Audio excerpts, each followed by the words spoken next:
Hi, ako nga pala si Kit, At ako nga pala si Lale. mag-asawang empleyado na nag-uumpisa magnegosyo. Kaya tara, samahan niyo kami.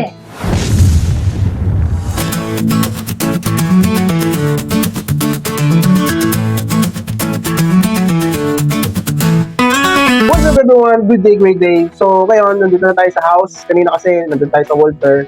So meron tayong pinick up na pre-order sa atin ng ating client. So i-review natin siya ngayon. So let's go.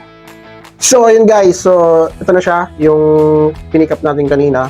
So this is the MTP B146D. This is a 35mm diameter. So this is the day-date watch. Kasi mayroon siya day tsaka date. Yung day nandito. Kasi yung date nandito. So black dial. So kakaiba tong watch na in-order sa atin ni client. Kasi ngayon ko lang din siya nakita eh. So sobrang ganda niya.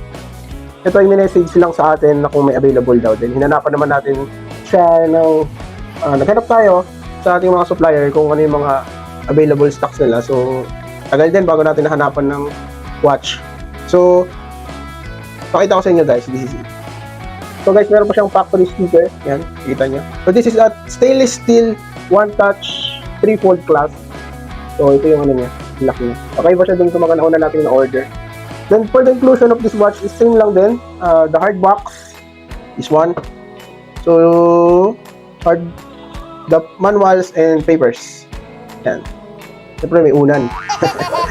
So yung client nga pala natin guys is a high school friend. So thank you paring Jarel.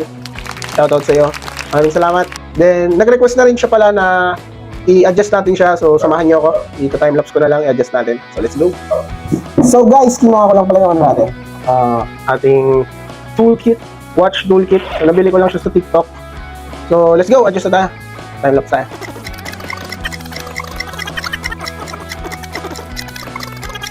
So yun guys, so tapos na tayo sa pag-adjust ng links. Dami kong binawas. Kasi yung tropa ko na yun, mas payat sa akin eh. So nag-try ako ng 4 na links, pero maluwag pa rin. So ginawa kong 6. So I think kasya na to sa kanya.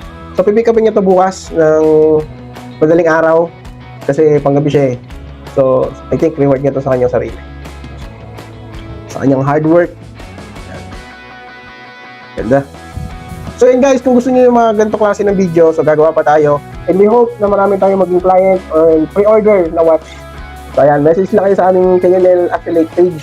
So doon kami nagpo-post ng mga available stocks or pag gusto niyo naman ng mga or may ideal kayo na watch, so PM lang kayo sa amin. Okay, kami bahala sa inyo na maghanap ng watch na gusto niyo. So yun lang guys, thank you for watching and see you on the next episode. And laging tatandaan, keep grinding and don't waste your time. Paalam!